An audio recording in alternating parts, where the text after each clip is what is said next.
Hello दोस्तों, मैं Kundan sir innovative educational centre में फिर से आप लोग के स्वागत करते हैं। मेरे चैनल को लाइक सब्सक्राइब और शेयर करें। जितना भी 10th का एग्जाम देने वाले हैं 2023 में 14 फरवरी से एग्जाम स्टार्ट है, ठीक है। तो आप लोग के लिए अति महत्वपूर्ण प्रश्न है जो हम प्रीवियस ईयर करेंगे, ठीक है।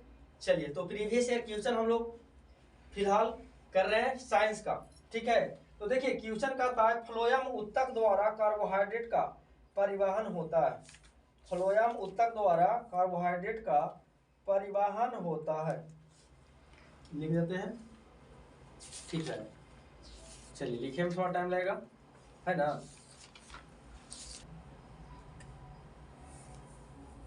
हो गया। चलिए देखिए, तो हम लोग प्रीवियस ईयर कर रहे हैं क्वेश्चन। देखिए, कह रहा है फ्लोएम उत्तकों द्वारा कार्बोहाइड्रेट का परिवहन होता है। किस रूप में होता है? तो सुक्रोज के रूप में। किस रूप में? सुक्रोज। बोलिए। आप देखिए, यहाँ पर नाम आया फ्लोएम उत्तक। किसका? फ्लोएम उत्तक। तो देखिए, फ्लोएम उत्तक क्या करता है बाबू? तो ये भोजन को, किसका हो? भोजन को पेड़, जैसे क्या है, पेड़ में भोजन कहाँ बनता है? पत्ती में। कहाँ बनता है भोजन? तो पत्ता में भोजन बनता है। इसके लिए 4 चीज चाहिए। कितना चीज? बोलिए। कार्बन डाइऑक्साइड, कौन गैस? कार्बन डाइऑक्साइड, क्लोरोफिल चाहिए। और क्या चाहिए? सूर्य प्रकाश। क्या चाहिए? सूर्य का प्रकाश। और चाहिए जल। ये 4 चीज रहेगा तो भोजन कहाँ बना लेगा? पत्ता में। भोजन कहाँ बना लेगा? पत्ता में। ये पत्ता हो गया। पत्ता में जो छोटा छोटा छिद्र कहते हैं, क्या कहते हैं? रंध्रिया अस्टोमाटा। रंध्रिया अस्टोमाटा कहते हैं, जिसके द्वारा गैसों का आदान प्रदान और पानी को वाष्प रूप में बारिश को वाष्पोत्सर्जन की क्रिया होता है, ठीक है। ये 4 चीज चाहिए किसके लिए? तो इसको भोजन बनाने के लिए। इस क्रिया को कहते हैं प्रकाश संश्लेषण। क्या कहते हैं? प्रकाश संश्लेषण। प्रकाश संश्लेषण में हमें जल टूट जाता है, जल टूटकर हमें ऑक्सीजन मिलता है। क्या मिलता है? ऑक्सीजन। तो बोलिए, फ्लोएम मतलब क्या है? तो ये भोजन को परिवहन करता है पेड़ के में ऊपर से। कहाँ लाता है? ये नीचे। क्या लाता है? तो ये कहता है कैसा उत्तक है ये? तो कहेंगे जीवित उत्तक। कैसा उत्तक? जीवित। यहीं पर देख लीजिए, एक होता है जाइलम। क्या होता है? जाइलम। तो जाइलम है जो जल, क्या चीज?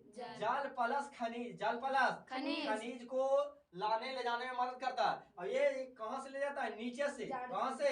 नीचे से। जड़ से ये कहां लेता है? ऊपर। और भोजन ऊपर से कहां लाता है? नीचे। ये देखिए, जाइलम है जो मृत उत्तक है। क्या है? मृत उत्तक। क्या है? जाइलम। और फ्लोएम है जो जीवित उत्तक है।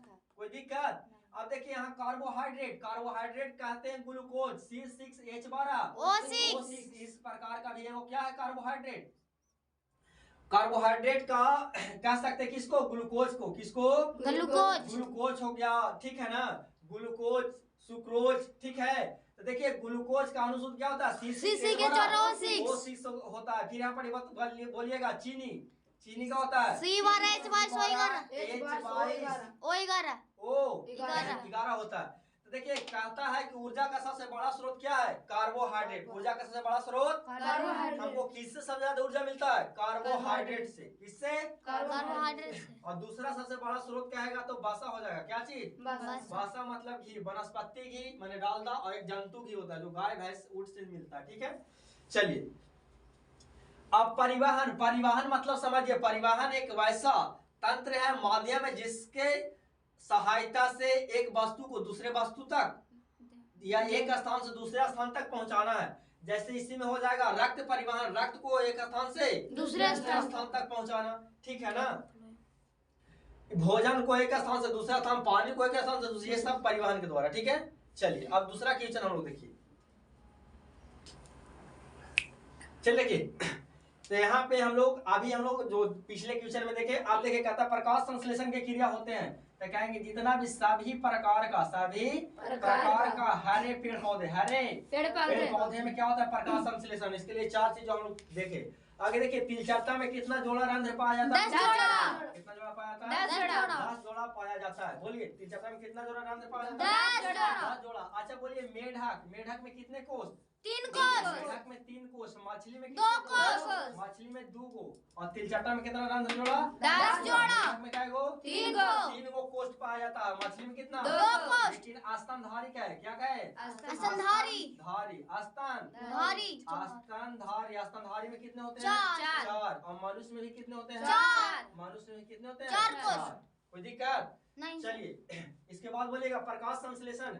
सॉरी यहाँ देखिए, सभी जीव जंतु के लिए ऊर्जा का अंतिम स्रोत होता है सूर्य। क्या होता है? सूर्य। बोलिए, सभी जीव जंतु के लिए ऊर्जा का अंतिम स्रोत क्या होता है बाबू? सूर्य। सूर्य होता है। अच्छा यहाँ बात कीजिए सूर्य का, तो कहेंगे सूर्य में 2 रहता है, एक हाइड्रोजन और दूसरा हीलियम। हीलियम। हाइड्रोजन और हीलियम। ये होता है कितना परसेंट?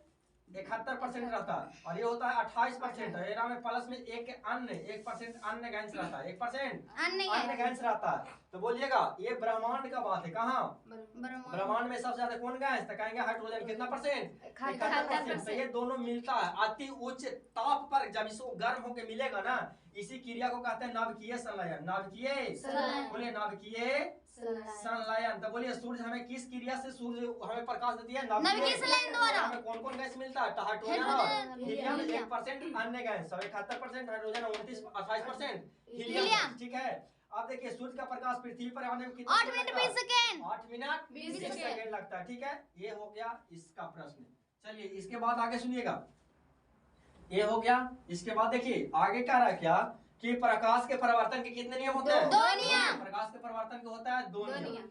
पहला कहता है कि आपतित, जो प्रकाशीय किरण कहाँ से आ आ रहा रही है? है। तो प्रकाशीय प्रकाश स्रोत से, प्रकाशीय स्रोत से आ रही प्रकाशीय किरण को कहते हैं आपतित किरण। आपतित किरण। और ये होता है जो जा रही। परावर्तक सतह। परावर्तक सतह से टकरा कर जब जाती है उसको कहते हैं परावर्तक सतह। क्या कहते हैं?